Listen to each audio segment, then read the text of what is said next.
Hello, this is Ashee from Crafting with Ashee, and welcome to this card making paper crafting tutorial. This is the fun little card I have to share with you. It's a little diagonal shaped card with this lovely little bee, and it says let's celebrate. So let me show you how I made this, because I used basically one sheet of DSP to make all of this lovely embellishments. Okay, so original here, I should say, this was garden green, a card base. This time I'm going to use some Daffodil Delight here, and I've got a piece of the lovely Garden Designer Series paper, which is this one here, and I'm going to use this lovely pattern, and I'm going to stick this down, and this measures 14.3 by 10 centimeters. So I'm just going to stick this down.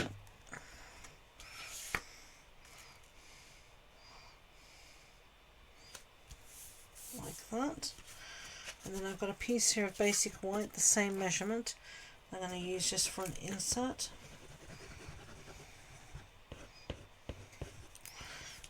Okay.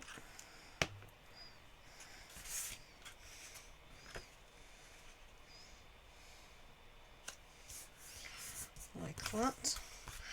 And I've got a piece here of this designer series paper, and it's just basically the same as my original. I'm just going to cut off there where I folded it. I had it too long. It should be 14.35 centimeters. That'll be fine. And I'm going to stick this down the center.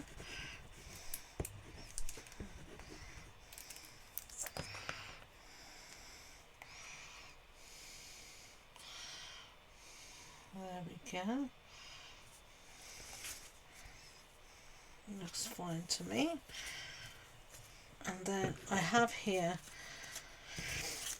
this pattern paper. As you can see, I've got two patterns here, and basically I started off with a piece. If I find all of my green pieces, well, I don't have all of them, but I can show you what I did. My piece started off like this. I'll use this bit here. Imagine this is green, the same as this. So this was a square, as you can see here, and this square measured 10 centimeters square, and all I did was cut point to point, so across diagonally like this, and then across diagonally like that, point to point. Okay, and I did that with one set of paper, and then I did that again with another pattern paper, and this gave me all of these pieces. Now I want to mat this onto a piece of basic white. I just need two pieces that match. So I'm going to put this one down first. I'm not going to measure,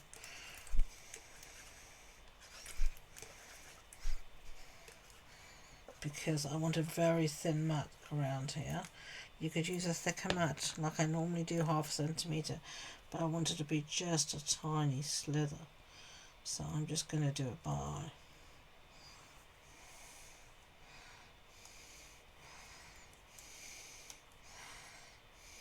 okay. Now I'm going to have this on the diagonal, if you remember, so that's the diagonal, so I want my flowers, if possible, to be the right way up. So that will do. We'll just have it on the opposite diagonal. If you know what I mean, you'll see at the end.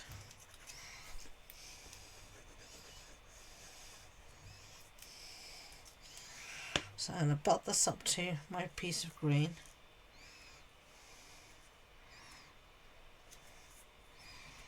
I'm going to leave that like that to dry. Okay, we're going to do a little bit of stamping now. So I've got more pieces here to make two more cards, which is fabulous. And I'm going to bring in a scrap piece of basic white here. I'm going to bring in my stamp sets I'm going to use. First stamp set I'm going to use is this one called Choose Happy. We're going to use this lovely little bee here. So let's get the bee out. A little block. And we're going to stamp a Memento Tuxedo Black.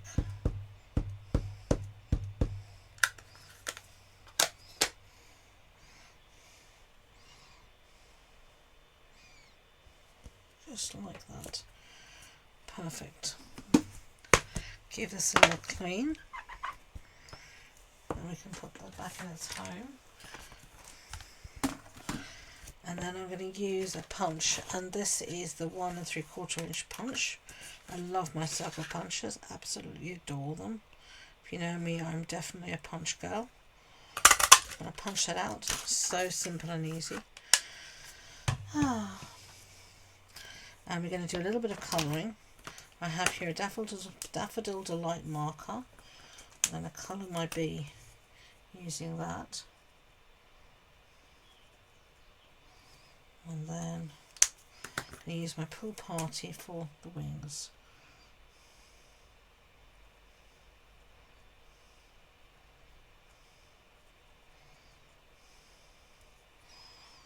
There we go. Isn't that cute? Now I also want to bring in some more Pool Party in another place. I'm going to use this stamp set called Elements of Text. And I'm going to use this little splattery one. And I'm just going to put it on my block, and then you're just going to stamp. I'll show this before on my channel. You're going to just stamp with your marker, so just roll your marker over the top like this, and then we're just going to add a little bit of stamping here and there, not a lot,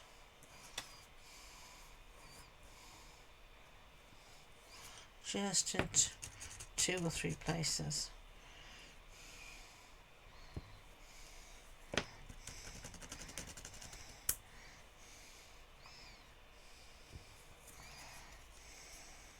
I think we should have some at the top as well. There we go, that's fine. Enough as good as a feast, and that's how you just stamp with your Stampin' Right markers. Really easy to do.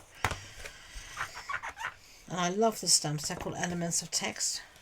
Absolutely so useful stamp set for all sorts of things, but brilliant for art journaling. So if you're an art journalist, you have to have the stamp set. It is essential, in my book anyway. It is an essential stamp set for art journaling. Perfect for it. Okay, so there we have our little bee. So let's set BB aside, and let's stamp our sentiment. And we're going to do the same as before. Let's celebrate. So line this up on our grid paper, and get that block out again. Pick it up with a block. Scrap piece of this basic white garden green ink, because that's the colour that I said was one of the colours in the collection.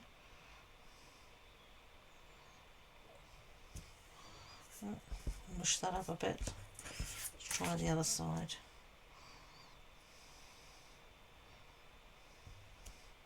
Yeah, that's fine.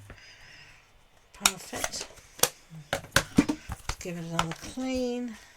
Cleany, cleany, cleany. Squeaky, squeaky, squeaky. There we go. Let's clear the bits a little bit. Right, let's cut this out. I'm just going to go for it and do it freehand. I live on the wild side.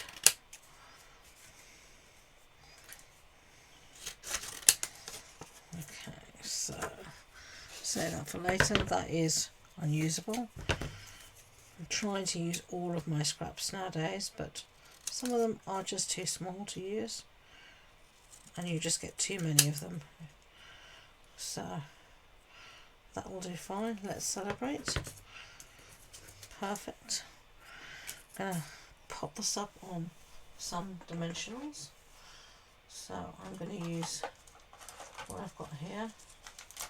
I've got here some of my dimensional strips this time, and I'm going to use that.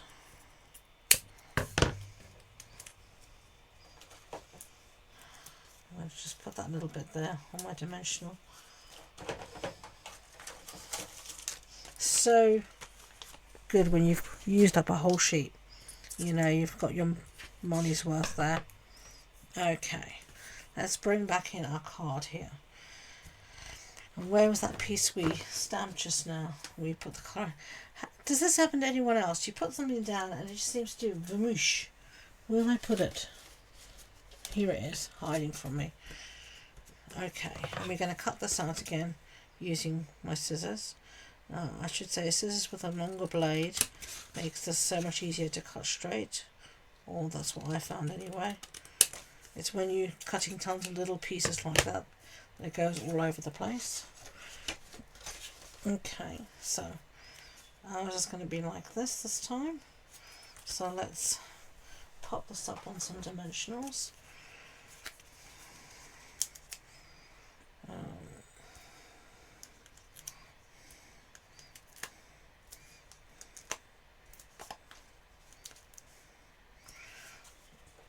Okay, and normally I'm more generous than this with dimensionals, but I'm pushed for time, so it's going to be what it is going to be. But you could put more dimensionals down if you wanted. I definitely normally would, because that's me. You don't have to. It's your card. You do absolutely as you want to do. I always tell people when they come to my card clubs, my classes, that it's, and they say, can I do this or can I do that? And I say, it's your project, it's your card. You do as you want to do. Don't feel you can't make it your own. I'm happy when you make it your own. So do that. Okay, so let's take the backings off our sentiment. Let's put this down here. And let's get a few of those few embellishments. Some trusty old rhinestones. My label's coming off. It just shows how many times I've used these rhinestones. I tend to always buy a pack whenever I order. I just seem to go through them so quickly. But it just makes so many cards. They are my go-to embellishment. So, you know, if you're making upwards of, you know, well, I certainly was, you know, making upwards of 24, 30 cards a month, you go through your embellishments. Okay, there are our two cards. Let's celebrate. I hope you liked them. If you did, I'd be grateful if you could give it that thumbs up and hit that subscribe button. As I said, if you want more information about the project, the supply list, the measurements, etc., it's all on the blog post, and you'll find the link to that in the description box below. So thank you again, and until next time, enjoy being creative. Bye.